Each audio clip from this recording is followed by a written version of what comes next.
보시면은 나시린 교리가 나와 있어요. 이 여인이 신경 쓰지 마라 이런 언제나 다 볼 수 있는 그런 한조 같은 이런 자기 반성은 매우 훌륭한 거 아닙니까? 안녕하십니까, 비블리아의 이익상입니다. 오랜만에 철원으로 성경 공부하러 온 김영석입니다. 아, 네, 우리 김영석 목사님 건강은 괜찮으신지요? 네, 건강 괜찮습니다. 왜 갑자기 건강 얘기를 지금? 아, 우리 김영석 목사님이 교통사고가 나셨어. 무슨 교통사고 얘기를 여기서 지금? 야, 너무한다 아니 뭐 진짜. 교통사고 날 수도 있는 거지. 그렇죠. 네, 교통사고가 나가지고 네, 몇 주 동안 좀 얼굴도 막 멍들고 붓고 네네. 큰 사고였는데 나름대로. 네. 그렇죠? 네, 뭐 아주 그냥 전국적으로 그냥 아예 광고를 하시네요. 아, 네. 아, 우리 교통사고 났을 때 얼굴 사진 찍어놓은 거 있어요? 아니 뭐 없어요. 우리 썸네일로 쓰게. 안 돼, 안 돼, 그런 거 안 돼. 우리 또 여름 행사는 또 잘 지내셨습니까? 네, 그래서 이 사고 때문에 뭐 일정에 문제가 조금 생길 것 같았는데 아니, 다행히 사고가 나고 난 다음에도 어노잉팅 공개 예배를 드렸어요? 못 드렸죠. 아, 네, 그렇구나. 네, 몇 주 동안 못 드렸고 네. 또 이번 주부터는 또 다시 시작합니다. 아, 좋죠. 네네네.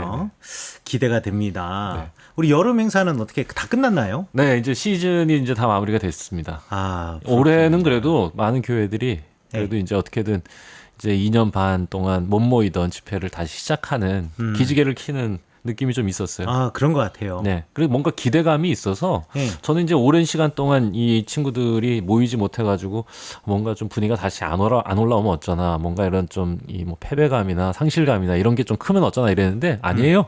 네, 좋아요. 뭔가 희망이 보입니다. 아, 우리 아이들도 보면 이제 3년째 이제 3년 만에 처음으로 여름 성경학교도 하고 여름 네. 캠프도 하고 그다음에 또 여러 가지 또 프로그램들을 가졌는데 다들 좋아하더라고요. 그러니까 오래간만이니까 나름대로 기대감들이 다 있는 것 같아요. 그래요, 맞아요. 그렇더라고요. 맞아요. 그래서 네. 너무들 좋아해. 예, 교회가 모이니까. 이 여름이 되니까 좀 이 시골 교회도 살아있는 것 같다. 맞습니다. 예, 라는 느낌이 들더라고요. 게다가 또 여름 성경학교 같은 경우에는 다른 교회에서 여름 성경학교를 인도해 주시려고 젊은 선생님들이 12분이 오셨어요. 그러니까 아이들이 너무너무 좋아해서 에너지가 다르잖아요. 다르지. 저희 교회 학교의 이제 선생님들의 평균 연령대가 이제 50대 초반. 예, 50대 초반이신데 50대 초반이 아이들의 에너지를 못 쫓아가잖아요. 그렇지. 예, 그런데 지금 막 대학생 내지는 대학 갓 졸업해가지고 지금 이렇게 뭐 직장 생활하거나 또 이런 분들이 오셔가지고 이게 섬겨주시니까 청년들이 와서 섬겨주시니까 아이들의 그 에너지가 그럼요. 우리 아이들이 이런 모습이 있었구나. 아, 우리 교회도 이렇게 들썩들썩 거릴 수 있구나. 그냥 뭐든지 젊은 사람들이 해야 돼요. 아, 근데 시골 교회가 쉽지 않잖아요. 그렇지. 뭐 그러니까 그런 상황을 다 해서 일반적으로 저 젊은 사람들은 그 젊음이 얼마나 아름다운지 스스로 모른다는 거. 아, 그렇죠. 그게 진짜 가장 안타까운 거죠. 사실 우리도 젊을 때 그랬던 것 같아요. 우리 그게 좋았지. 그럼. 네, 그럼. 얼마나 팽팽하고 이뻤는데. 그때요. 늘 어른들이 하시는 말씀이 뭐냐면 젊음이 아름다움이다. 그렇죠. 그 재산이고 네. 그것보다 더 그 힘이 없는 것 같아. 그렇죠. 그 말이 이제 이해가 가는 거 보면 우리도 이제 나이가 들었다. 같이 대화를 하더라도 젊은 사람하고 대화를 하고 싶지. 우리 같은 약간 이제 중년 꺾이는 이제 이런 사람들하고 대화하고 싶지 않거든요. 아유, 물론 그렇죠. 네, 우리끼리 얘기해야 돼. 그러니까 우리끼리 만나서 옛날 얘기 이렇게 하면서 이러고 지내야 돼. 맞아요. 우리 그래가지고 제가 이번에 제가 이제 또 함께 일하고 있는 그 느헤미야 목회연구소 느헤미야에서 MZ세대와 교회라는 주제로 컨퍼런스를 9월 달에 해요. 9월 15일, 16일 날 하거든요. 네. 예, 그런데 그곳에서 제목을 제가 MZ세대와 교회라고 해서 이 MZ세대와 교회가 좀 어린이들부터 시작을 해서 대학생, 청년 그리고 현재 직장인들도 MZ세대잖아요.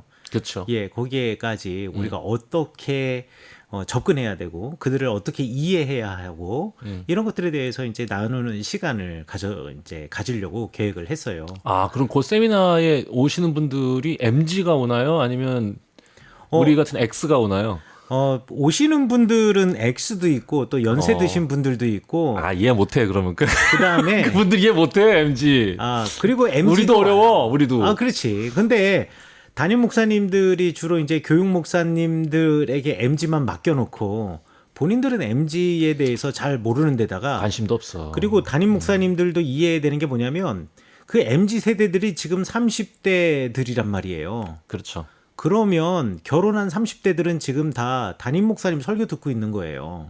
그리고 교회의 기성 어른들 작년의 시스템 속에 들어가 있는데 이게 한 5년, 10년 되면은 교회에서 활동적인 역할을 하는 대부분이 MZ 세대란 말이죠. 그렇죠. 10년 뒤면은 그렇게 될 거. 그렇죠.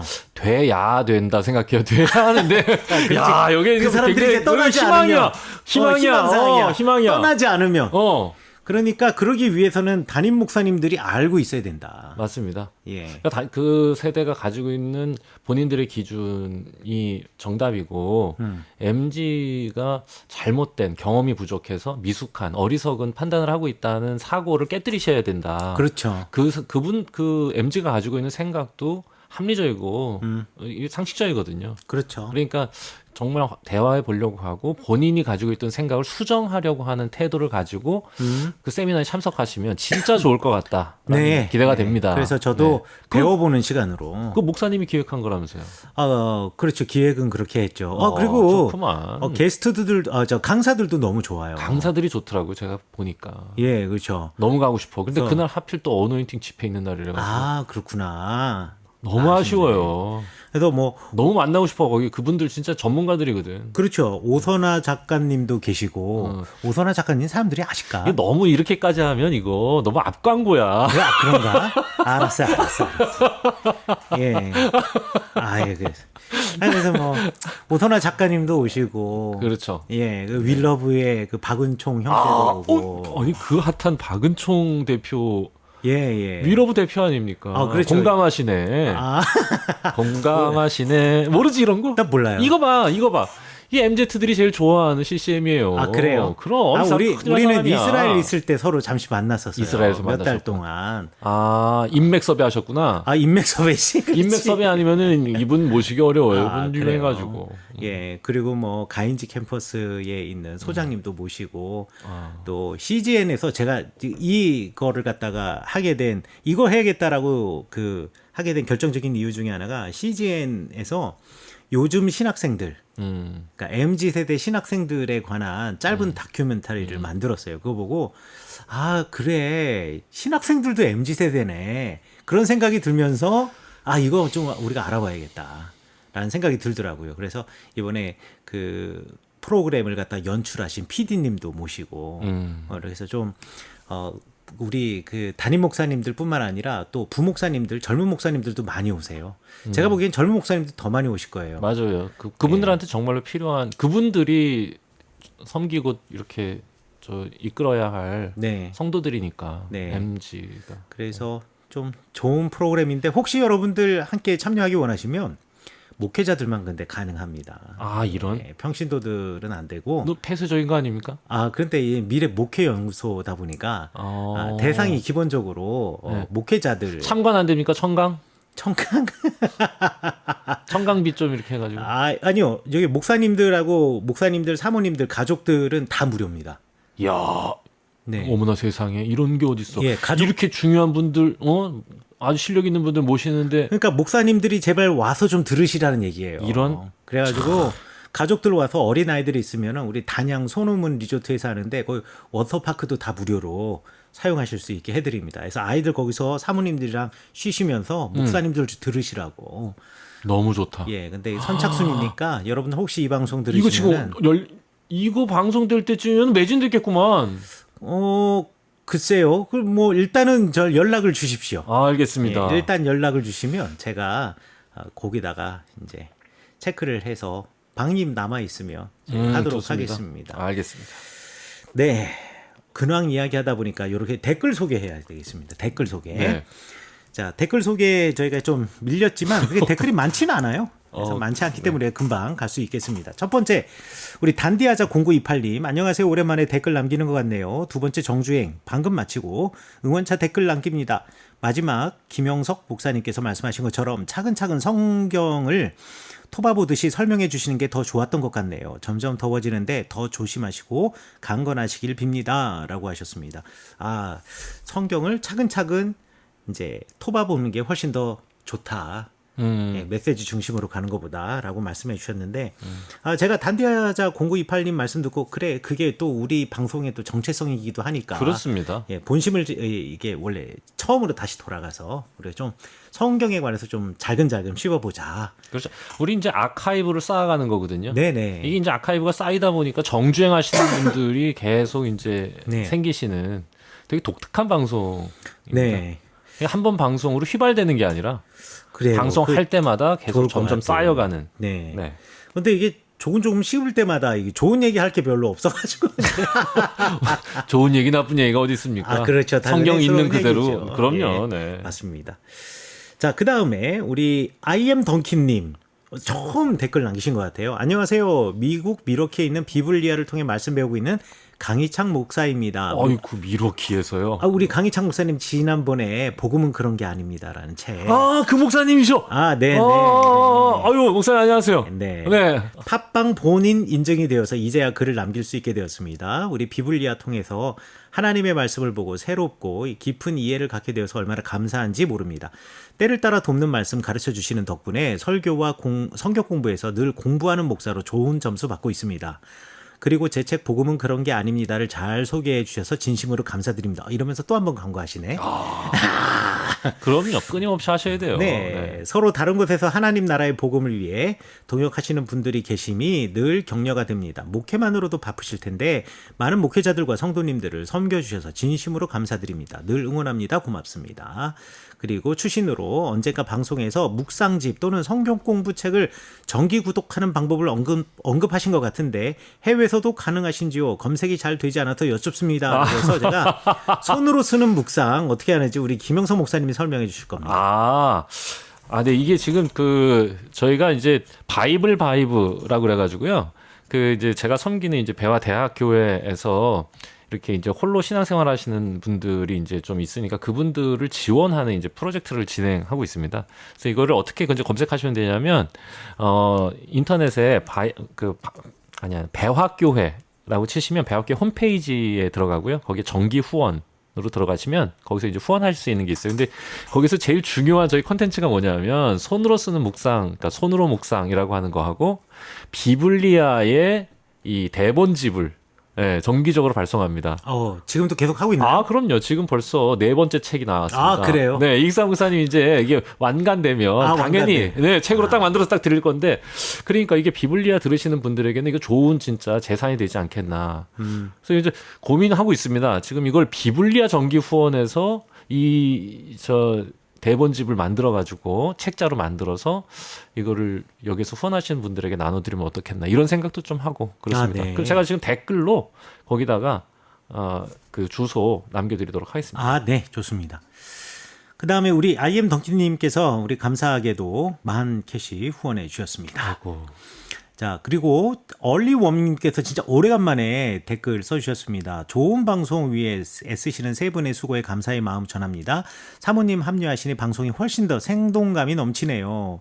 네, 오늘은 제 아내가 다른 곳에 잠깐 가는 바람에 함께하지 못하고 있는데요. 3회에서 시작할 때 문득 10년 전에 유행했던 영상이 하나 떠올라 소개해드리려고 하는데 어영부영 벌써 1년이 지났네요. 3회 끝나기 전에 보시라고 링크 남겨요. 한바탕 웃으시고 유익한 방송 계속해서 만들어주세요 라고 해서 링크를 걸어주셔서 제가 눌러봤는데요. 대박입니다. 이 링크에 나와 있는 이야기를 통해서 사무엘에게는 아들만 둘이 있었던 것이 아니라 딸이 2명이 더 있었다라는 것을 알게 되었습니다. 그래서 여러분들 그 링크 혹시 댓글 보시면은 그 링크 한번 눌러 보시면은 진짜 재미있게 보실 수가 있습니다.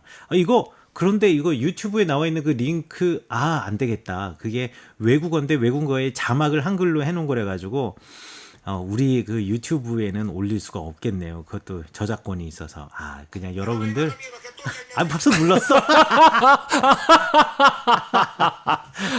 보자마자 웃긴다. 꼭 보세요. 사무엘 딸이 둘이라고. 재밌어. 예. 여러분들 한번 댓글창에 남겨있는 링크 한번 들어가 보시기 바라겠습니다.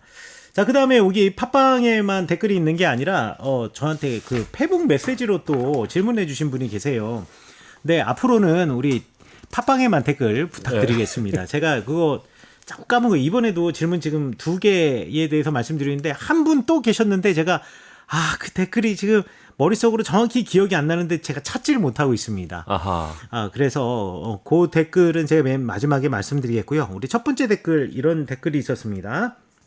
목사님 비블리아에서 베냐민 내전 댓글이 아니라 질문이었어요. 목사님 비블리아에서 베냐민 내전 부분 읽어보고 여쭤볼 게 있습니다. 사사기 20장 27절 그때에는 하나님의 언약궤가 거기 있고 아론의 손자 엘르아살의 아들 비느하스가 그 앞에 모셨더라라는 표현을 가지고 사사시대 초기로 해석하는 사람들이 있는데 그런데 저 구절을 그대로 받아들이면 비느하스가 생존하던 시기에 베냐민 내전이 벌어진 것 아닙니까? 그러면 사사기 3장에 그 시대 사람들은 다 죽었다라는 말과 사사기 20장 27절의 그 말과 서로 모순이 되는 것 같아요.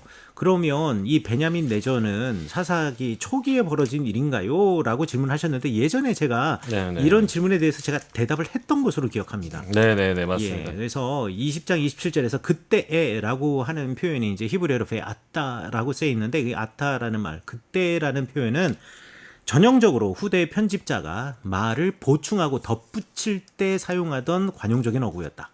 그래서 20장 27절에 나와 있는 이 부분이요. 어떤 영어 성경 책에는 괄호로 쳐져 있습니다. 그러니까 이게 후대에 삽입되고 어떤 사본에는 나와 있지 않음 이런 뜻입니다. 그렇기 때문에 그것만을 가지고 이 시대가 바로 비느하스의 시대다. 그래서 베냐민 내전이 사사기 초기다라고 우리가 단언할 수가 없다. 오히려 성경을 연구하는 학자들이나 전문적인 주석의 책들에서는 이 부분을 편집자의 첨가로 보고 있다라고 제가 말씀드리도록 하겠습니다.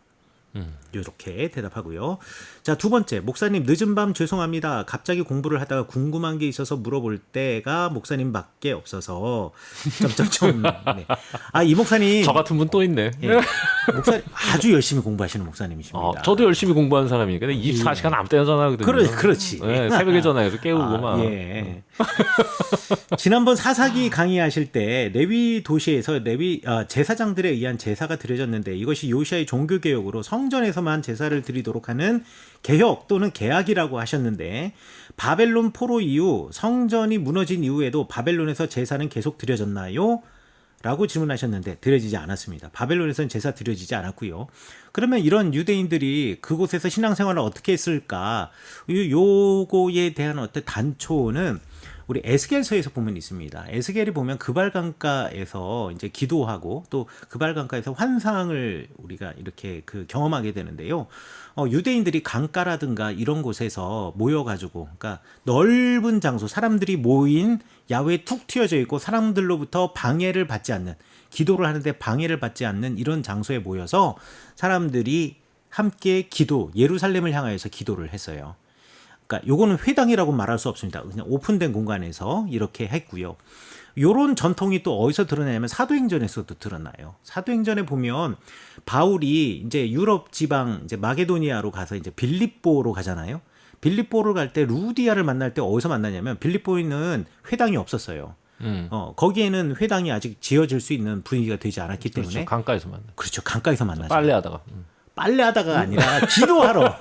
기도하러 간 거예요? 기도하러. 거기 루디아가 거기서 만나잖아. 안식일이 되어서 강가로 갑니다. 기도하기 위해서. 거기서 루디아를 만나요. 그 강가로 갔다는 게 그게 빨래하러 간 게 아니고 네네네. 기도하러 간 거야. 맞습니다. 그래서 딴 데는 다 회당으로 갑니다. 그런데 그 회당이라고 만들어진 것이 그러니까 회당이 있으면 당연히 회당으로 가겠죠. 근데 회당이 없는 곳에서는 그렇게 오픈되어 있으면서 다른 사람 회당 예배할 때 사람들이 막 몸도 흔들고 또 기도도 하고 뭐 노래도 랄랄라 부르고 이러는데 주변에 있는 사람들이 얼마나 이상하게 보겠어요. 음. 그러니까 사람들 인적이 드문. 그렇죠. 인적이 드물지만 사람들이 많이 모일 수 있는 강가나 이런 곳 주변에 모여서 예배를 드렸다. 그러면 회당의 역사가 언제 시작이 되었느냐? 사실 회당의 역사가 언제 시작이 이거 완전 되었는가에 대해서는 정확하게 알 수는 없어요. 하지만 제일 오래된 회당 건물이 고고학적으로 기원전 3세기 겁니다. 그러니까 기원전 3세기부터는 회당이 있었던 것이 분명해요. 그러나 3세기 이전에는 회당이 있었다라고 유대교에선 말해요. 그래서 회당의 역사를 성전이 멸망하고 난 다음에 바벨론 포로기가 회당의 역사의 시작이다라고 유대인들은 이야기를 하거든요. 그러나 실질적으로 성경의 텍스트라든가 내지는 고고학적인 유물을 통해서 회당이 그때 곧바로 시작이 되었다라고 단언할 수 있는 증거는 없다. 그러나 고고학적인 증명으로는 기원전 3세기부터인 것은 분명하다라고 생각하시면 될 것 같아요. 자, 그러면 또 디아스포라로 흩어진 이스라엘 사람들이 회당에서 회당 예배가 아닌 제사를 드리는 일이 있었습니까? 라고 물어보셨는데 이제 이거는 회당이라는 말을 이제 지워버리면 되겠고요. 그렇죠. 회당 하지만 자체가 존재하지 않았으니까. 네네. 근데 여기 재밌는 건 있습니다. 디아스포라로 간 이스라엘 사람들이 제사를 드리는 일이 있었냐라고 물어본다면 있었습니다. 이집트로 간 디아스포라는요, 엘레판틴이라고 하는 섬에서 진짜로 자기들의 성전을 거기서 세워버렸어요. 그리고 거기서 제사를 드렸습니다. 기록이 있어요? 고고학 증거가 있습니다. 이 엘레판틴에서 야훼 그리고 그때 당시의 발음으로 하면 야후를 위한 신전이 있었고 그 야후의 신전을 파괴하였다라는 기록이 있고요. 또 엘레판틴에서 유대인 공동체가 기록한 수많은 파피루스들이 있습니다. 그래서 이집트로 떠나갔던 사람들 가운데 디아스포라 공동체 가운데 제사장을 중심으로 엘레판틴에서 제사를 드린 고고학적인 증거가 있기 때문에 이건 뭐 분명합니다. 하지만 그렇구만. 바벨론 쪽에는 없어요. 바벨론 쪽에는 없었다라고 생각하시면 되겠고요. 그다음에 요시야 종교개혁 이후에는 완전히 사라지고 제2성전이 지어진 후에 다시 제사가 드려진 건가요?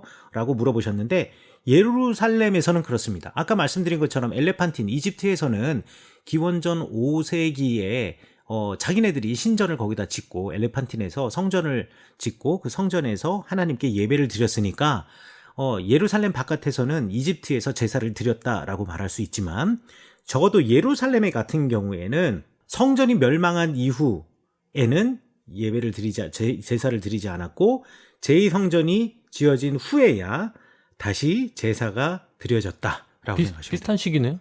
이집트의 그 엘레판틴? 엘레판틴이요? 엘레판틴하고 그 다시 성전이 재건된 게 5세기니까 네네네. 비슷한 시기에 따지고 보면 비슷한 시기라고 말할 수 있는데 엘레판틴 같은 경우에는 그때 당시에 그 기록 발견된 때가 이제 대략 한 기원전 410년, 그러니까 5세기 후반이고요.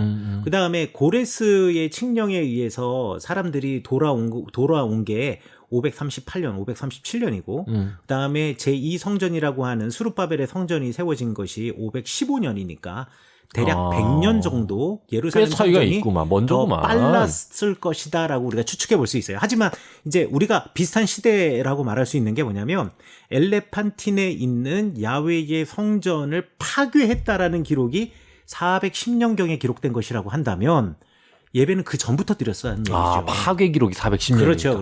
그렇구만. 그러니까 거의 고시기구만. 그렇죠. 고시기라고 말할 수가 있죠. 예. 그다음에 유대 전쟁이 끝나고 그러니까 성전이 파괴되고 이스라엘 사람들은 지금까지 제사를 드리고 있지 않나요? 예, 지금까지 제사 드리지 않습니다. 제사를 드리기 위해서는 성전이 있어야 되는데 일단 성전이 없고 또 성전 건물만 있으면 되는 게 아니라 제사장과 레위인들이 있어야 되는데 지금은 지파를 알 수가 없기 때문에 제사장과 레위인 자체가 없어요. 그래서 여러 가지 이유로 예배를 드리고 있지 않다라고 생각하시면 되겠고. 그럼 회당에서 성경을 읽고 같이 이야기하고 기도하고 랍비의 교육을 받고. 랍비의 교육은 안식일에는 안 받습니다. 우리가 이제 요거 헷갈리시면 안 되는데 회당 예배에는 설교가 없어요. 회당 예배에서 어떤 회당은 랍비가 출석하고 있는 어떤 회당은 랍비가 잠시 그 말씀을 전하는 시간이 있어요. 길지 않게. 그런데 모든 회당에 다 랍비가 있는 게 아닙니다. 회당에는 하잔만 있으면 돼요. 하잔 노래하는 사람이에요. 음. 기도하면서 이 예배를 노래로 이끄는 사람만 있으면 회당 예배 드리는 거예요. 그렇기 때문에 랍비는 없어도 되고요. 랍비는 정확하게 말해서 성경 교사예요. 우리식으로 표현하면 이겁니다. 모든 교회 신학대학 교수는 없잖아요. 그러나 신학대학 교수가 출석하고 있는 교회도 있는 거죠. 이렇게 생각하시면 되겠습니다. 예. 또 질문이 회당과 같이 제사를 드리는 제단이 예루살렘 아닌 지역에 세워지나요? 라고 했는데 회당에선 제사를 드리지 않으니까 이 질문은 넘기고요. 늦은 시간에 갑자기 메시지 보내서 죄송합니다. 여유 있을 때 답변해 주세요. 라고 했는데 지금 방송을 지금 해야 하게 돼서 예, 거의 한 달 만에 아니 아까 이제 얘기 듣다 보니까 그 유대인의 이제 그 회당 예배 네. 회당 예배에서는 그 성경 말씀 가지고 노래하는 네네. 그게 이제 중심이 하자니? 되는 거예요. 그렇죠. 그래서 구성이 어떻게 되나요?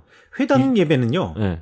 일단 이제 회당 예배는 대략 시작하는 시간은 정해져 있어요. 네. 뭐 예를 들어서 9시에 우리 시작합니다. 그러면 9시에 시작하는 거예요. 그거는 회당은 동네 사람들끼리 약속이기 때문에 회당 예배 시간 보통 이제 9시 정도에 시작하는 데도 있고 어떤 때 10시에 시작하는 데도 있어요. 네.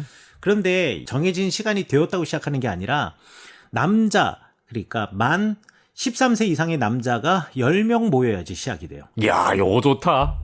뭐가 좋아? 요즘에 예배 늦게 나온 사람들 많아. 아, 그래요? 특히 이제 MZ들이 그렇습니다. 아, 그래요? 네. 그러니까 이제 그런 원칙을 세우는 거지. 우리 교인의 50% 이상이 이 와야지? 착석했을 때 시작한다. 그러니까 늦게 온 사람 때문에 못 하는 거야. 아, 완전 좋다. 기가 막히다. 이런 아이디어를 또 얻어가는구만. 근데 1, 2, 3부 예배 뭐 이렇게 드리는 교회는 그거 못 하지. 그런데 안 돼. 그런데 안 되고 한 번 예배 드리는 한 번 예배 드리는 게. 이게 모험인 것 같은데. 이거 괜찮아. 이거 예. 좋습니다. 자, 그래서 이제 시작합니다. 자, 그런데 10명 모였다고 다 되는 게 아니고요. 10명 중에 반드시 하잔이 있어야 돼요. 하잔. 네, 하잔이 없으면 안 돼요. 어. 그러니까 하잔을 포함해서 10명이 되는 거예요. 실은 이제 그건 이제 우리 식으로 얘기하면 이제 예배 인도자, 목회자가 있으면 돼. 그렇죠. 그러니까. 그리고 나면 그 안식일 날 기도하는 기도집이 있어요. 그러니까 기도 예배서야, 예배서. 그렇죠. 예배서가 책으로 다 있기 때문에 그 예배서의 순서에 따라서 진행이 되는 거예요. 예, 그래서 예배서의 순서가 뭐냐 이런 게 중요한 거야. 그렇게 그냥 얼렁뚱땅 넘어가려고 그러지 말고. 예배서의 순서는 내가 다 못 외우겠네. 아니 그래 대충 어떻게 흘러가는가. 그렇죠. 처음에 이제 시작을 할 때 시작하는 노래가 있고요. 노래라는 표현보다 그렇죠. 노래라고 해야겠죠. 히브리어로 되어 있는 노래들이 있고 노래를 부르고 난 다음에 거기에서 또 그때그때 읽는 구절들이 있어요. 간단한 기도들. 그런 기도들 따라하고 또 기도 끝나고 나면 이제 두루마리 성경을 읽는 거죠.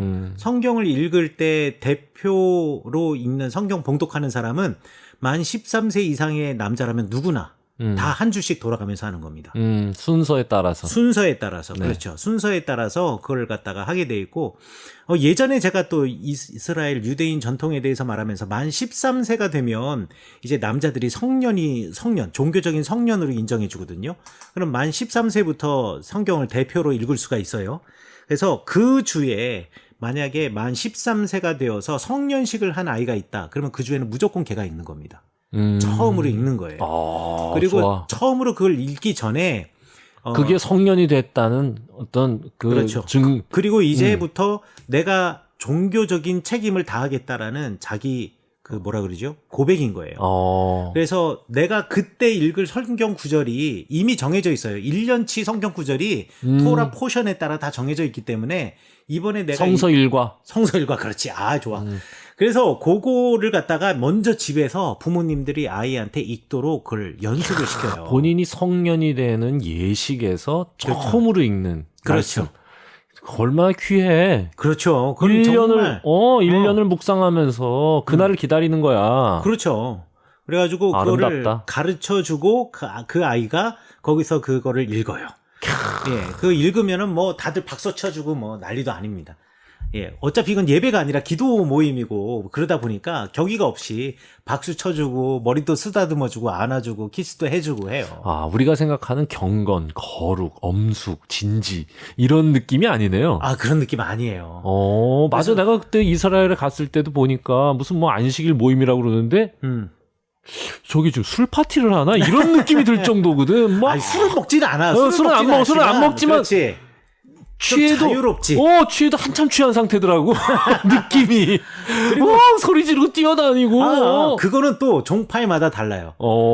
유대인들 이제 하레딤들이 하는 또 그 회당 예배와 지금 막 뛰고 이런 사람들 있잖아요. 네네. 이런 사람들은 또 나흠한 종파가 있어요. 이 사람들 신비주의 종파예요. 하얀 옷 입은 사람들. 아하. 위아래로 아주 하얗게 그냥 입고 다니는 사람들은 까맣게 입은 사람들은 뭐야? 그 사람들이 이제 하레딤들이고. 그 사람들이 약간 엄숙해. 그렇지. 위아래로 하얗게 입은 사람들은 노래하면서 엄청 뛰어. 뛰어들고 사람. 엄청 맞아, 소리 맞아. 지르고 그냥. 맞아요.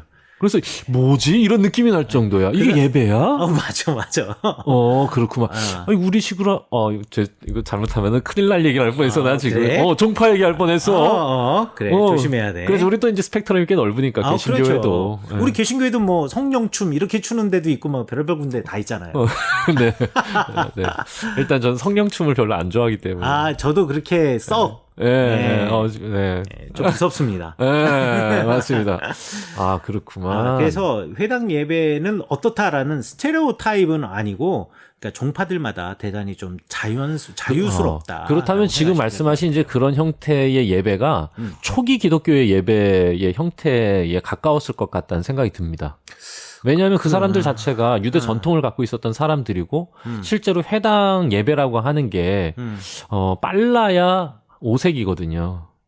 그러니까 그 시기부터 회당 예배라는 게 이제 뭐 시작됐다고 볼 수도 있을 것 같은데, 초기 기독교가 1세기 정도에 이제 나타났다고 하면, 그 유대 전통에 따라서 아마 각각의 디아스포라된 지역에서 그런 형태의 초기 기독교 예배가 나타나지 않았을까라는 상상은 해보는데 어떻게 생각하세요? 뭐 그럴 수도 있을 거라고 생각해요. 네. 근데 우리가 이제 흔히들 교회사 시간에 배울 때 이제 초대 교회에서 가장 중요한 것은 성만찬. 그렇죠. 성찬이 가미된. 그렇죠. 함께 식사하고. 네네. 예. 그렇다면 좀 비슷한 형태가 되지는 않을까라고 저도 그렇죠. 이제 오늘날의 이제 설교 중심의 예배는 종교개혁 이후에 나타난 형태로 보는 게 맞습니다. 그렇죠. 식사가 주된 모임의 핵심적인 요소가 아니었던가. 그렇죠. 아주 중요한. 네. 이 부분은 또 교회사를 전공하신 분이 있으면은 우리 초대교회 어떤 좋습니다. 식으로 예배드렸는지 이것도 좋습니다. 한번 알아보는 것도 교회사 전공하신 분하고 같이 하고 싶은 얘기가 최근에 제가 이제 책을 읽으면서 알게 된 건데 세계의 이 주 종교들 있잖아요. 주요 종교들이 발흥한 게 기원전 6, 7세기라는 거예요. 그때의 모든 종교의 이 창시자들이 이제 나타난답니다. 예를 들면 중국의 공자라든지 인도의 시타르타라든지 그리고 이스라엘의 예언자들. 이제 그때부터 갑자기 지적 혁명이라는 게 나타난다는 거예요. 그러니까 이제 뭐 농업혁명이라는 게 있고, 예. 그리고 뭐 7만 년 전에 인지혁명이라고 그러잖아요. 호모 사피엔스가 갑자기 똑똑해지는 어떤 시대.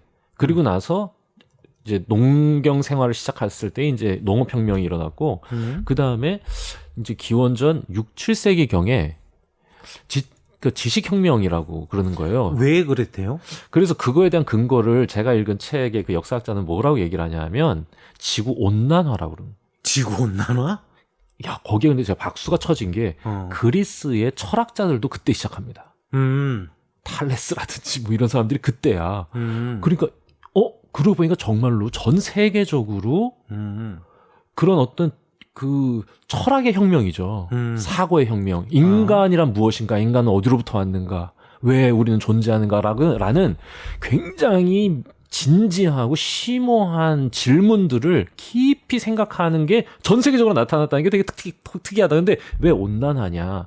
실제로 지구가 그게 너무 궁금하네. 온난화하고 맞습니다. 이게 지식이라? 그러니까 이게 짧은 이 빙하기를 지나서 해빙기가 확 들어오면서 온난화가 이루어졌는데 온난화가 이루어지면서 나타난 현상이 뭐냐? 뇌가 커졌나? 아니죠. 농업 작물의 생산량이 증가한답니다. 폭증. 그렇죠. 온난화가 일어나면서 이게 폭증을 하면서 계급이 나눠지기 시작했다는 거예요. 아니, 계급은 농경 사회로 이미 수렵에서 농경으로 가면서 이미 생긴 거 아니에요? 이미 생겼는데 그게 충분히 먹고 남을 만큼의 양이 아니었다는 거지. 아. 근데 이제는 얼만큼이 되는 거냐면 아예 계층이 나뉘어서 일을 전혀 안 하고 끊임없이 소비하는 계층이 생긴다. 생기기 시작한 거죠. 왜냐하면 너무 많은 잉여 농산물이 생기기 때문에 그러니까 남는 시간을 생각한다. 아. 이게 그래서 전 세계적으로 온난화의 결과다. 기가 막히다. 박수 쳤다니까 내가 책 읽다가 박수 치기 처음이야. 기가 막히다 이건. 이건 내가 그 유발 하라리의 이 사피엔스를 읽다가 인지혁명 파트에서 박수 쳤던 이제 그 정도의 이제 감동이 있었습니다. 너무 재밌지 않아요? 그렇네. 그러고 보니까 실제로 우리가 지금 다루고 있는 이 성경도 그 6, 7세기의 예언자들의 그런 어떤 지적 혁명의 결과물이 아니었던가. 실제로 그래서 그 사람의 주장이에요. 저는 이제 성서학자인 이익상 목사님께는 이익상 목사님의 의견을 듣고 싶은 건데 그 사람은 성경이 기록된 것 역시 그 시기 이후라고 본인은 생각한다는 거예요. 왜냐하면은 다른 저작들도 다 그 이후에 나타난답니다. 그러니까 6, 7세기가 지나고 나서 어느 정도 생각과 학파 혹은 그들을 따르는 이제 이 사람들이 생겨나면서 그 사람들이 정리하기 시작했다는 거예요. 소크라테스의 글을 뭐 플라톤이 정리한다든지 뭐 이렇게 되는 것처럼. 그래서 이 성경도 그 시기에 이제 이 나타난 이 결과물을 가지고 완전 동의가 되는데. 여기서부터 거꾸로 이제 창세기 쪽으로 원래 이 글을 쓸 때는 현재로부터 가까운 과거부터 시작해서 먼 과거까지 가기 때문에 아마 창세기는 가장 나중에 쓰였을 것이다. 라고까지 이 학자는 얘기를 하더라고요. 아, 예. 순서는 참 재밌다 이런 예, 생각합니다. 순서는 뭐 조금 디테일한 거는 좀 동의하기가 어렵죠. 동의하기는 네네네. 어렵지만 대단히 설득적이고 거의 넘어갈 수 있어. 기가 막힌 왜냐면 상상이다. 저도 그렇게 이렇게 하나의 책으로 편집하는 과정 자체가 그게 이제 6세기에 시작한 거니까. 그렇지. 그거 봐. 기원전 6세기에 시작한 거니까. 그러니까 내가 거기서 확 마음이 열렸다니까. 그러니까 맞아.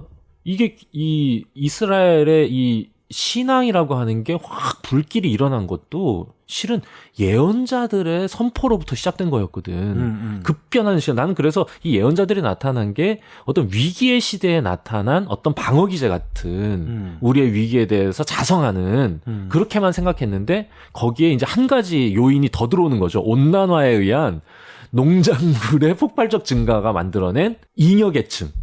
사고하고 고민하고 공부할 수 있는 잉여계층의 탄생 그리고 그들의 이 사고의 결과물이 시대를 바꿔놓았다.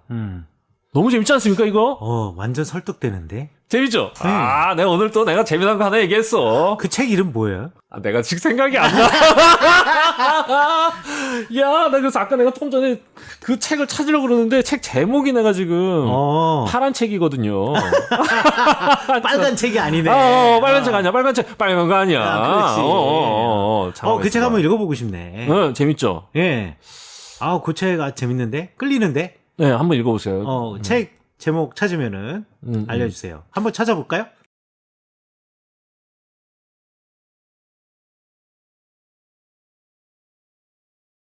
철학과 종교의 세계사네요. 철학과 종교의 세계사. 네네네. 이거 재밌습니다. 제가 곧바로 전자책 구매하겠습니다. 네. 이거 읽으면 합니다. 네. 예. 너무 감사하네. 좋은 책.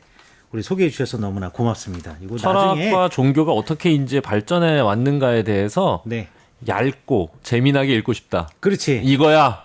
딱이야. 이거 아주 재밌어. 일본 분이 쓴 거거든요.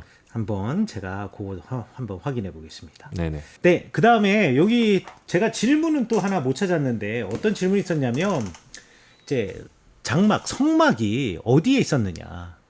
이거에 대해서 질문해 주셨어요. 그러니까 성막이 어디 이게 이동이 많잖아요. 그래서 제가 정확하게 지금 질문이 기억이 안 나는데 너무 죄송한데 이 방송을 들으시다가 아 내가 질문했다라고 하면 다시 질문. 우리 여기 팟빵에다가 질문을. 예, 팟빵에다가 질문해 주세요. 왜냐하면 제가 메시지로 이렇게 질문을 이제 받는 것을 제가 공식적으로 안 하겠다 그러는데 자꾸 질문하시는 분들 계시고 그러지 마시고 그 다음에 팟빵에 대한 질문이 남는데 메시지는 계속 뒤로 밀려나요. 제가 맞아요. 다른 사람 메시지를 받으면 계속 뒤로 밀려나면 결국 제가 그걸 몰라요. 그치.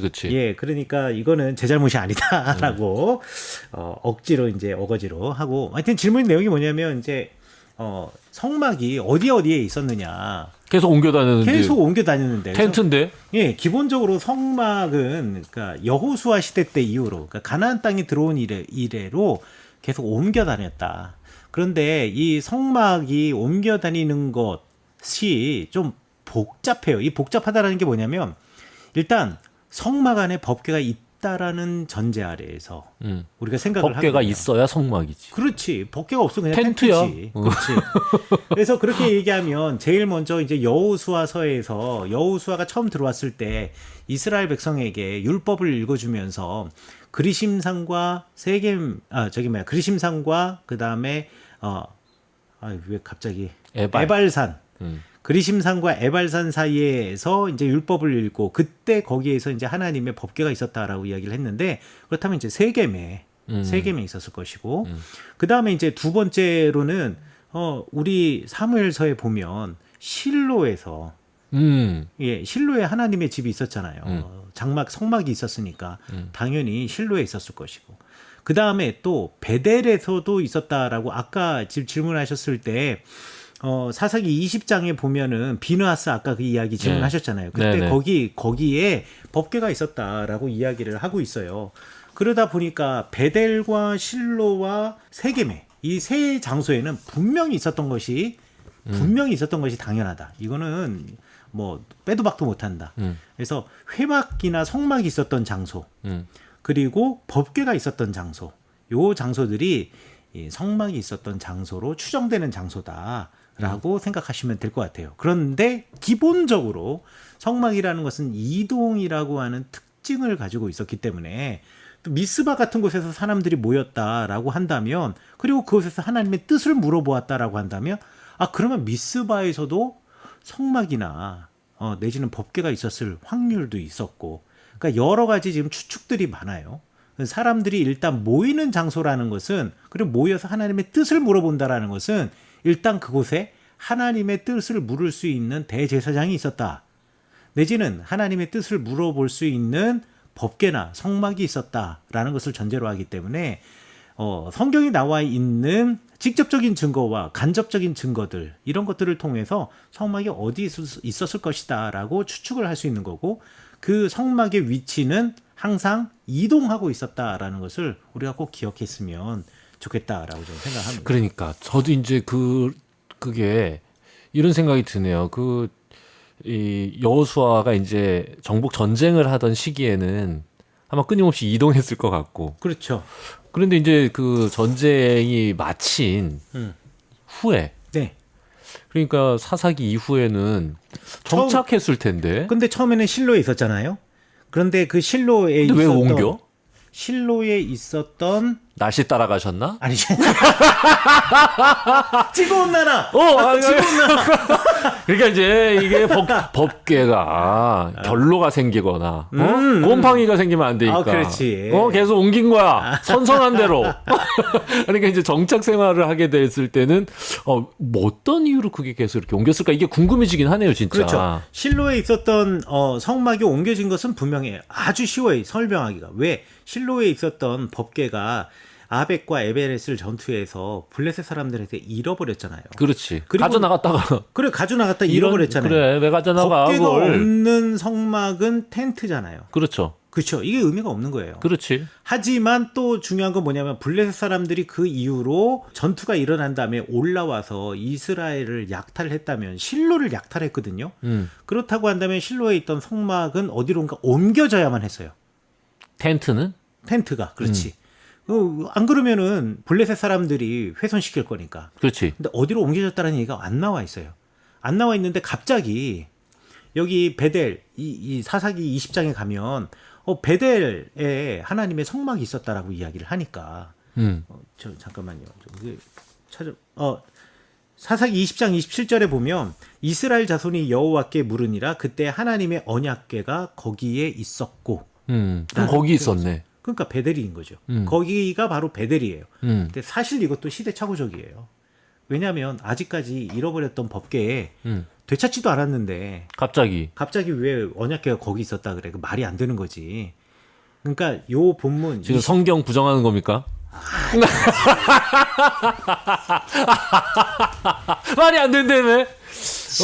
아까 말한 것처럼 사사기 27장 27, 28절이 첨가 부분이라는 거지. 그렇지. 그러니까 이미 이거를 기록한 사람은 베델에 지금 그게 있는 걸 알고 있어. 그렇지. 그러니까 이걸 쓴 거예요. 그 시기에. 그렇죠. 그러니까 이제 그 시기가 사사기의 끝이라고 얘기하기는 어렵다. 그렇죠. 그렇지. 그렇죠. 이렇게 다 연결이 되는 거야. 언젠지는 모르지만 하여간에 그렇지. 법궤가 베델에서도 있었다는 것은 성막과 성소가 거기 있었다는 얘기니까. 그러니까 그렇지. 이런 식으로 우리가 추측해 볼 수 있다라는 그렇습니다. 거지. 어디다라고 똑 떨어지게 무조건 이렇습니다라고 강력하게 주장하기는 쉽지 않다. 지금은 이제 성막 모형이 네. 그 네개부 끝자락에 있잖아요. 김라에 있죠. 엄청 더운 땅에 있어요. 제가 읽어본 재미있는 아티클 중에 그러면 성전이 지어지고 난 다음에는 성막이 어디 갔을까? 없어졌지? 필요 없잖아. 그렇죠. 근데- 텐트지 뭐. 그렇죠. 캠핑장. 거기 이제 캠핑장 되는 거야. 그래서 성전 안에도 어. 성막이 있었을 것이다. 아니면 성막의 모형이 있었을 것이다. 내지는 성막의 재료들은 거룩했기 때문에 버리지 않고 성전에서 보관했을 것이다. 라고 뭐 가능하죠. 상상이죠. 예, 상상이죠. 상상이죠. 예, 네, 모든 네, 것은 상상이고 심지어 과학도 결국은 사람의 상상이 들어가는 거니까. 그렇지. 네. 자, 그렇다라고 제가 말씀드리면서 댓글 소개를 여기서 마치도록. 댓글 소개 우리는 46분. 우린 댓글 소개를 너무 오래 해. 그렇지. 재밌어. 하지만 이렇게 댓글 끝나면 이 사람들이 이거 안 들어. 아, 그렇기 때문에 앞부분에 조금 해야 돼. 그렇습니까? 예, 앞부분에 조금만 우리 하도록 하겠습니다. 좋습니다. 이 중요한 얘기들을 좀 들으셔야 되는데. 그러게 말이에요. 그리고 요 댓글에 성막과 법계 이야기가 바로 우리가 지금 곧 들어갈 사무엘 6장 이야기와 연결되기 때문에 이거 질문 너무 좋았다. 좋았습니다. 자, 그럼 우리 사무엘하 6장 들어가겠습니다.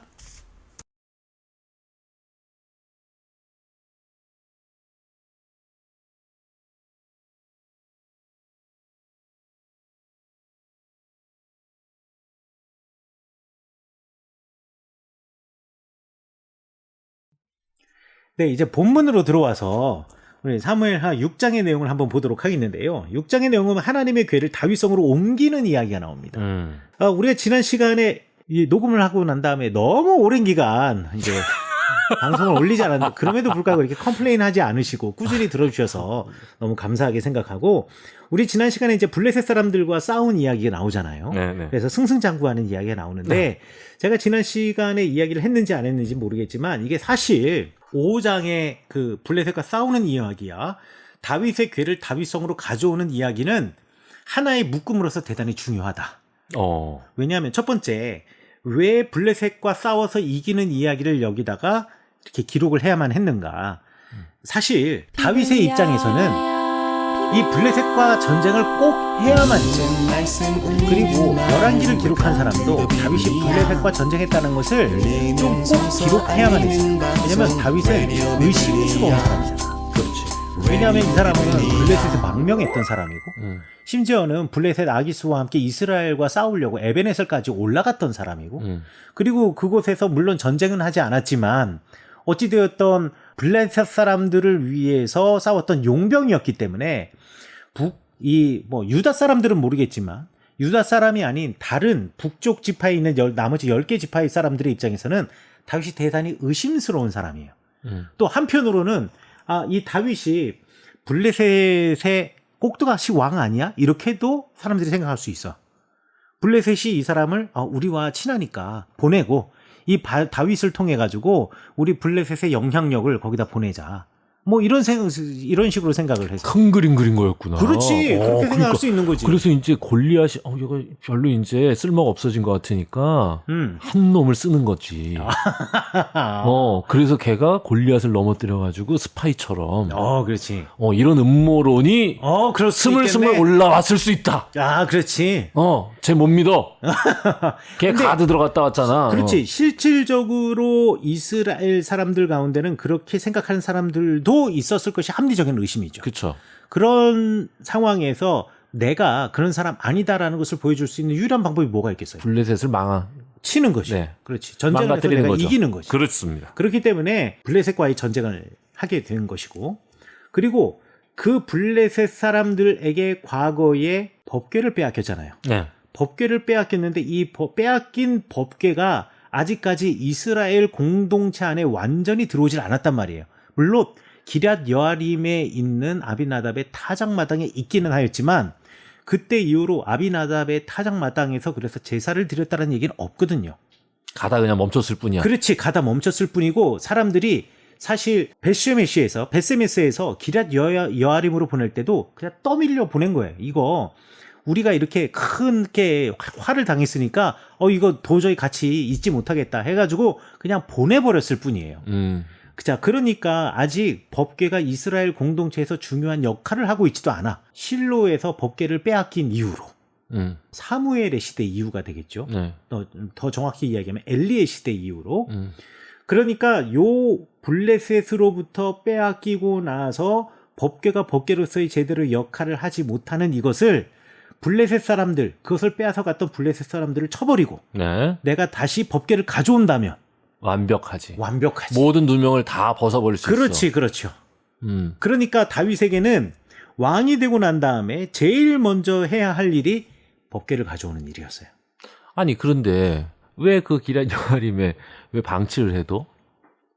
이것도 정말 좋은 질문인데 이거는 아무도 그렇게 설명한 사람은 없고 저의 뇌피셜이에요. 좋아요. 그런 게 중요한 거야. 그런 게 중요한 거야. 왜냐면 왜 거기다 방치를 하냔 말이야. 이거는 민족의 정체성의 상징인데. 그리고 이 뇌피셜도 사실 한편으로는 학문적인 근거가 분명히 있는 거예요. 뇌피셜이라고 해서 뇌피셜에다가 근거 달면 논문이에요. 그런가? 그럼. 그런가? 그럼. 왜냐하면 다윗은 그리고 남쪽의 유다 지파 사람들, 기럇 여아림이 유다 땅이잖아요. 유다 지파 사람들은 법궤가 중요하지 않았어. 왜냐하면 법궤는 북왕국 사람들이 더 중요해. 법궤는 길갈에 있었죠. 베델에 있었죠. 실로에 있었죠. 세겜에 있었죠. 성막도 마찬가지예요. 다 북쪽에만 있었어. 남쪽 유다 땅에 성막이 있어 본 적이 없었고 남쪽 유다 땅에 법궤가 내려와 본 적이 없었어. 빼앗기기 전까지는. 그러니까 법궤를 중심으로 한 신앙은 북쪽 지파가 중요하게 생각하던 신앙이었다라는 거예요. 근데 남쪽 지파의 입장에서는 법궤가 그만큼의 무게감이 없었다라는 거지. 그러니까 기럇 여아림에 법궤가 있었음에도 불구하고 그거는 북쪽 지파 사람들에게는 중요하지만 남쪽 유다 사람들에게는 굳이 그렇게 열심히 챙겨야 할 것이 아니다라는 거지. 그러다가 다윗이 왕이 되면서 본인에게 자꾸 공격의 요소가 되는 음모론을 깨뜨리기 위해서. 그렇지. 블레셋을 치고 법궤를 가져와서 정당성을 확보하려고 해. 그래서 북왕국에 대한 유화 정책을 피죠. 기가 막히다. 이건 너무 기가 막. 이거 뇌피셜이 아닌 것 같아. 합리적 뇌피셜이야. 거의 설득돼. 이건 괜찮아. 내가 아직 확인은 못 해봤지만 주석에서는 못 봤는데 하여튼 그래요. 주석서를 쓰셔야 될 것 같아요. 아유 분명 어딘가 나와 있을 거야 또. 아유 그렇지. 세상에 맞아. 새로운 게 어딨어. 다 한마디씩 한번 거들었던 거야. 그런데 굉장히 일리 있는 것 같아요. 맞아. 그러니까 그럴 수 있겠네. 이제 북왕국의 신앙은 법궤와 성막이에요. 그렇지. 항상 거기 있었으니까. 그렇지. 그리고 정당성이 항상 거기가 있었으니까. 그게 이제 여호수아를 중심으로 한 북왕국 지파의 정당성이에요. 거기에 비해서 이제 갈렙 이하의 유다 지파는 그만큼의 정당성을 갖고 있지 못하다라는 반증이기도 하고. 그러니까 기럇 여아림에 방치되어 있던 것을 다윗이 하나님에게를 가지고 오는 거, 이게 순수한 신앙적 열정으로만 볼 수는 없다라는 거죠. 여기 대단히 계획적이었다. 음. 라고 저는 오히려 생각한다라는 거예요. 예, 정치적으로 매우 올바른 선택을 한 거죠. 정치적으로. 그렇죠. 그렇죠. 왕이었으니까. 그렇지. 종교적으로는 좀 의심할 만하지만. 그렇죠. 나중에 성전 지으려고 했던 거 이것도 마찬가지입니다. 아, 이 사람 너무 꼬였는데 오늘? 너무 지금 내가 지금 어떻게든 카바 쳐주려고 그러는데 자꾸 그렇게 위험하게 나가면. 아니 근데 나중에 또 다이 실드 칠 거야. 아, 다시 회복할 수 그렇지, 있으니까. 회복할 수 있어. 아, 회복할 수 좋습니다. 있어. 요거 지금 방송 들으시는 분들이 이게 끝까지 들으셔야 됩니다. 예, 끝까지 들으셔야 돼요. 예. 자, 그래가지고 다윗이 이스라엘에서 뽑은 무리 3만 명을 다시 모았다라고 해요. 자, 근데 생각해보세요. 기럇 여아림이 다른 나라 땅도 아니고 내가 지금 다스리는 땅 안에 있어요. 가져오기만 해. 가져오기만 하면 되는 거야. 근데 왜 3만 명이나 데리고 가? 뭐 퍼레이드를 하는 거지. 보여주는 거야. 쇼오프 하는 거야. 그렇지. 그게 이제 첫 번째가 있고 두 번째는 요것도 다윗이 정말 머리가 좋은 사람이라는 거야. 상징적인 사람이라는 거야. 정치는 상징이잖아. 그렇지. 그렇지. 정치는 상징이니까. 그 에베네셀 전투에서 법궤를 빼앗길 때 죽은 이스라엘 사람의 수가 3만이야. 그러니까 3만의 사람을 데리고 가는 거지. 그렇게 매치가 되네. 그래서 기가 막히다. 그 엘리의 때에는 우리가 3만 명을 잃어버리고 법궤도 잃어버렸지만 이제 우리가 다시 3만을 데리고 와서 그 법궤를 모시고 온다. 이거 얼마나 상징적이냐라는 거지. 기가 막히네. 그러면 그때 당시에 그 엘리와 같은 권위, 이거 누가 갖고 있는 사람, 이걸 갖고 있는 사람이 지금 누구겠냐라는 거야. 가져온 사람 나 아니겠냐. 이거를 보여주고 싶었던 거지. 지도자가 이 정도가 되면 훌륭한 겁니다. 아, 그래? 아니, 왜냐. 야, 완전히 아니, 이거. 이게 왜냐면 민심을 움직일 줄 아는 거야. 이 정도가 지도자지. 힘이 있는 거죠. 그렇지. 네. 그렇지. 그러니까 무슨 생각을 가져야 되는지 본인의 의도와 본인의 퍼포먼스 그리고 결과가 일치하잖아. 그렇지. 이런 걸 정치인이라 하는 겁니다. 우리 정치가 그게 안 되네. 그게 문제지. 뭘 해도 자꾸 지금 헛발질을 하고 있는 상황. 위험합니다, 이런 거. 네? 그래서 다윗은 빨리 이거 돌려야 돼. 계속 이거 우리 나락으로 떨어지면 안 돼. 그렇지. 네.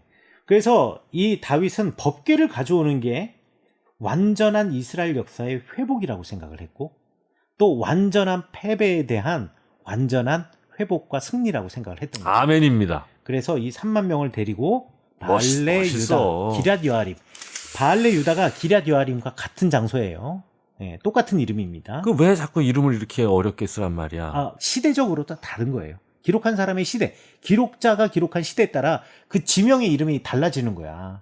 뭐 예를 들어 그러니까 나 같은 사람들은 지명에 관심을 안 두고 그냥 쑥쑥 넘긴다니까 읽을 때. 그렇지. 읽어봐야 모르니까. 그렇지. 바알레 유다가 어디야? 왜 갑자기 바알레 유다야? 기럇 여아림 아니야? 그렇지. 모르겠네. 뭐 방법이 없네. 옆에 뭐 관주라도 써 있으면 모르겠는데 안 써 있어. 그러면 그냥 그러면 포기하는 거야. 이해 안 되는 거야. 맞아요. 네.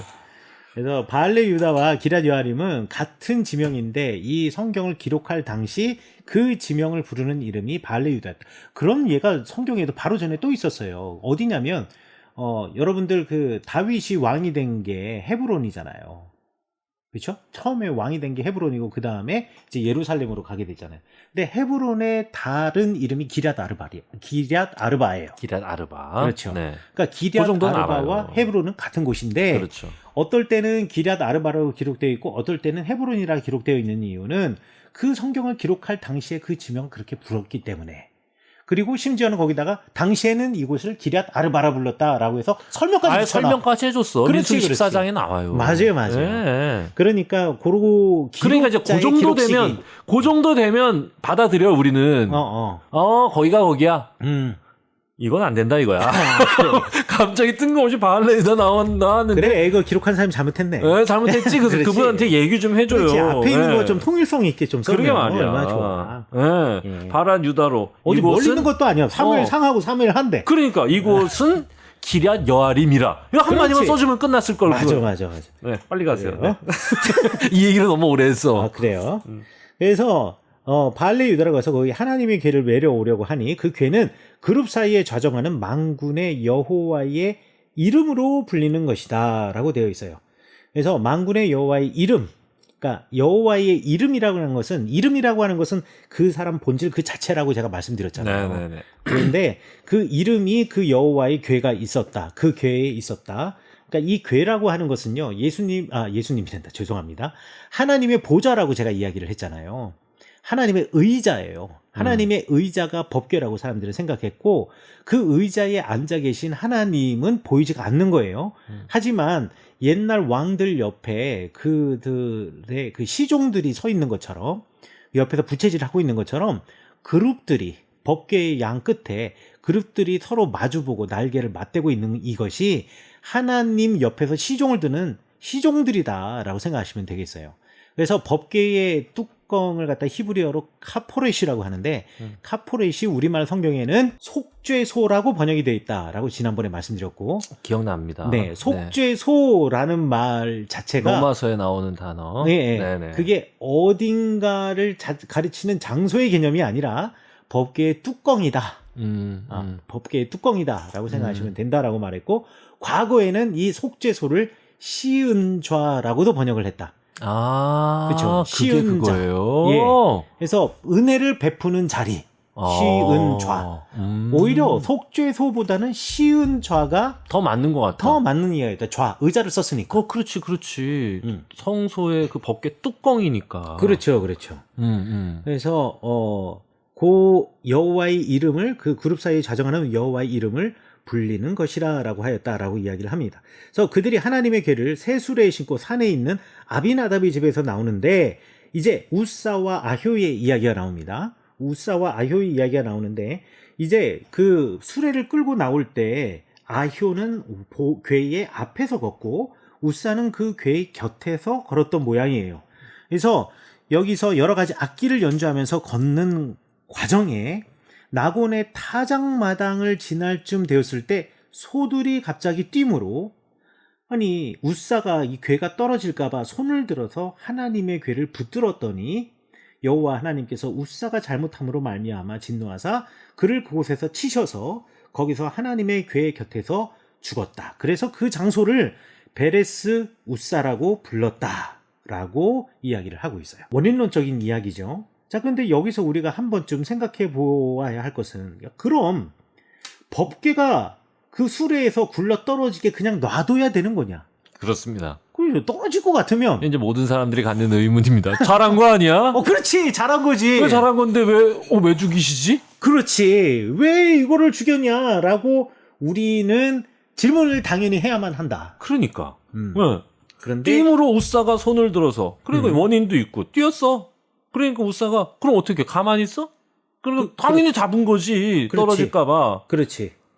그랬더니 하나님의 궤를 붙드는 여호와 하나님이 우사가 한 일을 칭찬하심으로 이렇게 나와야 돼. 그런데 뭐야 이게 지금 잘못함으로 말미암아 그곳에서 쳐서 거기서 즉사시키셨어. 그렇죠. 왜 그랬을까? 그러니까 이 모든 것이 이 모든 사단이 다윗 때문이다라는 거예요. 왜? 첫 번째 법궤를 옮기기 위해서는 반드시 레위 사람들 제사장이 옮겨야 되는 거예요. 그렇습니다. 그런데 지금 레위 사람들이 이런 식으로 옮겨도 안 돼. 그렇지. 어깨 메고 그렇지. 어깨 메고 옮겨야 되는 거야. 그렇지. 그런데 지금 다윗은 어떻게 했냐면 지금 이 아비나답은 레위인이 아니에요.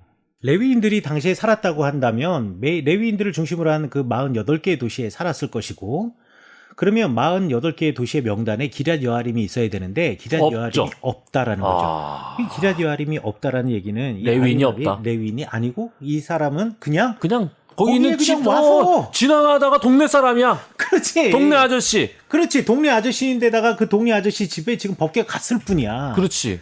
그러니까 아주 그냥 짐짝 취급했구만. 그렇지. 그러니까 두 가지 생각할 수 있어요. 첫 번째는 다윗이 이 법궤가 그동안 아비나답의 집에 오랫동안 잘 있었으니까 그래 그냥 잘 보관하고 있던 이 사람 데리고 가지고 나오게 하면 되겠다라고 아주 나이브한 생각을 했던 거라. 그게 이제 유다이기 때문에 아까 이익상 목사님이 얘기하신 상상이 조금씩 검증이 돼가는 느낌입니다. 그렇지. 다윗도 유다 사람이기 때문에 그렇지. 몰라. 그럼 모르죠. 법궤가 뭔지 잘 몰라. 뭐 그럴 수도 있고 게다가 법궤에 대한 율법을 잘 모른다거나 내지는 법궤에 대해서 그렇게 큰 의미를 두지 않았다는 중요성을 모르는 거야. 그렇지, 그렇지. 그러니까 이렇게 짐짝 취급을 해서 내비뒀던 거고 가지고 올 때도 짐짝 취급해가지고 소 달구지에다가 올린 거야. 그렇죠. 마치 블레셋 사람들이 보낸 것처럼. 그렇지. 블레셋 사람과 그럼 다윗이 다른 게 뭐가 있냐고. 똑같은 거잖아요. 그런데 이걸 막 이렇게 얘기하기에는 약간 이제 좀 몰라서 그런 건데. 너무 몰아세우나? 다윗만 몰랐어? 유다 사람들 다 몰랐어. 그런데 유다 사람들이야 당연히 제대로 교육받지 못한 사람이니까 몰랐다고 하지만 글도 알고 그리고 다윗 주변에는 다윗과 함께하는 제사장들이 있었잖아. 그래서 정치인에게는 참모진이 중요하다는 겁니다. 네. 근데 본인이 무식할 수는 있지만 꼭 그런 단어 쓰지 말라고 사람들이 상상하게 된다고. 그렇구나. 그러니까. 알겠습니다. 상상하지 못하게 해야 돼. 그러니까 이제 이게 다윗이 결국에는 다윗의 실수예요. 그렇죠. 다윗 참모진 때문에 얘기를 안 들은 걸 수도 있어. 그렇지. 다윗 때문에 이런 사단이 난 거야. 그런데 다윗이 기본적으로 이 법궤에 대해서 순수한 종교적 열정이 아니라는 것이 결정적인 증거가 있어. 뭐가 있냐면은요. 10절에 보면 뭐라고 되냐. 6장 10절에 다윗이 여호와의 궤를 옮겨 다윗성 자기에게로 매겨 가기를 즐겨하지 않았다라고 되어 있어요. 이게 뭐냐면 다윗성 자기에게로라는 것이 중요해. 법궤가 자기에게로 오는 게 중요한 거야. 내가 법궤에 그걸 좋아하지 않았대잖아요. 왜냐하면 죽을까봐 그런 거지. 옮기다가. 그러니까 기본적으로 다윗의 마인드는 이거라는 거예요. 법궤가 지금 나한테 오는 게 중요한 거지. 내가 그 법궤를 소중하게 생각해서 법궤 하나님 앞에 내가 온전히 나가는 게 중요했던 사람이 아니었다라는 거야. 그렇습니다. 적어도 이 타이밍에는. 정치적인 입장에서는 법궤가 나에게 오는 게 중요한 거지. 내가 하나님께 온전히 나가는 게 중요한 게 아니었다라는 거지. 온전히 나가는 게 중요했다면 그야말로 주변의 참모진의 말을 듣고 제사장과 레위인을 동반하고 갔어야지. 그렇지. 그런데 더 어렵고 정성껏 법궤를 대했어야 됩니다. 그렇죠. 그런데 다윗은 지금 나에게 오는 게 목적이니까 법궤가. 그렇지. 소유물이나 대상으로 생각한 거야. 그렇죠. 이게 그러니까 이거 저 옮기는 데다가 우사아효. 그냥 뭐 갖다 붙여놓은 거죠. 그냥 사적 채용한 거야. 그 말 쓰지 말라니까 그러네. 네, 이게 본인이 그걸 잘 모른다 그래가지고 그냥 막 대충 달구지에다가 사적 채용해가지고 지금 옮긴 거 아닙니까? 예. 자기 생각밖에 없는 거야. 어떻게든 오면 돼. 부적이 오는 거야. 그냥. 여러분 이 단어 사용은 저희 그 비블리아의 정치적인 성향과 전혀 관계가 없다라는 거를 정치적 성향, 여기 정치적 성향은 어디 나와? 이게 얼루전이지. 아이고. 암시와 복선이잖아. 아유, 그걸 또 그런 식으로 이해하시나 또. 아유, 그런 생각을 많이 하시나 봐. 아니야. 그래서 이 모든 사단, 아니 우사와 아효가 무슨 죄가 있냐라는 거지. 그냥 다윗이 시켜서 한 건데. 근데 이 모든 사단이 다윗 때문이다. 라는 것을 성경을 통해서 알 수 있고, 그리고 그리고 그날에 그렇게 죽으니까 다윗이 자기에게 오는 것을 즐겨하지 않았다. 아니, 가져오는 것을 즐겨하지 않은 법궤가, 그러니까 이 사람은 소중한 사람이 아니었던 거예요. 종교적으로. 오로지 정치적인 목적만 채우려고 했던 사람이었다라는 것을 알 수가 있는 거죠. 우사가 죽은 것 때문에 두려움이 생긴 거죠. 그렇죠. 여기 생각보다. 나도? 그러니까, 이게 모르는 거야. 몰랐어. 그냥 그렇게 달구지에다가 해와도 될 줄 알았어. 근데 달구지 하다가 빨리 가져오는 게 중요하지. 메고 오는 것보다 달구지가 훨씬 빠르니까. 그렇지. 그래서 어쨌건 정치적인 것도 하고 자기 저 명분도 세우고 이렇게 하려고 그랬는데 우사가 죽어버리니까 무서워가지고 실은 자기가 가지려고 그랬던 건데. 그렇지. 뒤에 3만 명 쫙 깔아놓고 법궤를 쫙 가져오는데 그 법궤도 빨리 쫙 와. 그리고 가지고 거기서 기럇 여아림에서 법궤를 끌고선 예루살렘까지 가면 하루면 갈 수 있는 길이에요. 하루면 갈 수 있는 길이니까 어떻게든 빨리 로켓 배송 받고 싶은 거지. 빨리 소유하고 싶으니까. 와우 회원인가 보다. 와우 회원이었어? 이야, 이 몰랐네. 새벽 배송이야? 1년에 3만 원인가? 야, 그래서 지금 이 모든 사단이 다윗 때문에 났다는 거예요. 그러니까 하나님께서 어떻게 하셨냐? 여호와의 궤를 가드 사람, 그러니까 블레셋 출신의 지금 유다 땅에 살고 있는 사람이겠죠. 블레셋 사람의 이제 망명자 또는 이민자였을 수 있는데 아직 다윗이 이 법궤를 모실 만한 자격을 갖추어 주지 않았기 때문에 오히려 이스라엘 사람이 아닌 블레셋 이민자 오벳 에돔의 집에서 석 달 동안 있게 하였다. 이게 하나님이 이제 모든 것을 막아버리셨다라는 것을 갖다가 이제 반면 교사로 보여주고 있는 것이다. 라고 생각하시면 될 것 야, 근데 같아요. 실제로 이제 이 다윗이 네.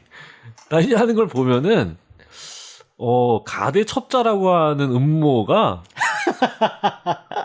아, 왜 블레셋 사람의 집에 하필 또 맡길 때 가드 사람한테 맡겨. 자기 가드 들어갔다 나왔잖아. 이것도 이거 너무 이것도 약간 사적 채용 느낌이 납니다. 예? 이런 그런데- 식으로 하면 안 되잖아요. 그런데 또 이렇게 가드 사람 오벳 에돔의 집에 갔을 때 하나님께서 그 집에 복을 주셨다라고 하는 거 보면 아비나답의 집에 가서 아비나답의 집에 복 줬다는 얘기는 안 했거든요. 그런데 오벳 에돔의 집에 갔을 때에는 복을 주셨다라는 걸 봐서는 이게 또 하나님이 하신 일이 아닌가. 뭐 하나님께서 이렇게 또- 긍휼히 여기신 거야. 아. 오벳에돔을. 아, 여기서 말한 그러고 보니까 복을 주셨다는 얘기는 오벳 에돔 집의 사람은 죽이지 않으셨다는 뜻인가? 그렇지. 그럴 수도 있겠네. 그럼 오벳에돔 집에 복을 주신 거야. 네가 뭔 죄냐? 이렇게 한 거지. 그렇죠. 다윗이 잘못한 거지. 그럴 수 있네. 너 얼마나 무서웠어? 이런 거지. 얘는 몰랐겠어요? 오벳에돔도 알지. 소문 다 그렇지. 들었거든. 아니 자기 집에서 더 뻔히 알겠지 뭐. 어. 3만 명이나 왔다 갔다 거리고 지금 이게 난리가 뭔지 났는데. 뭔 일이야. 그리고 자기 이민자라고 이런 취급하는 거야? 얼마나 덜덜 떨었겠어요. 우싸 죽었다는 소문 들었지. 3만 명이 왔다 갔다 거리지. 왕이 하라고 그러니까 안 할 순 없지. 하나님의 긍휼이 빛나는 순간이다. 아멘입니다. 자, 오늘 여기까지. 아, 이렇게 재밌게 해놓고 여기서 지금 멈추는 거예요? 아니 그 다음에 이제 다윗의 심경의 변화가 오기 때문에. 아, 좋습니다. 아, 예, 다음. 네. 베레수사 아주 중요한 사건 하나가 오늘 방송에서 정리가 되네요. 네. 네. 그럼 오늘 여기까지 하고 우리 다음 시간에 뵙도록 하겠습니다. 네, 다음 주에 뵙겠습니다. 감사합니다.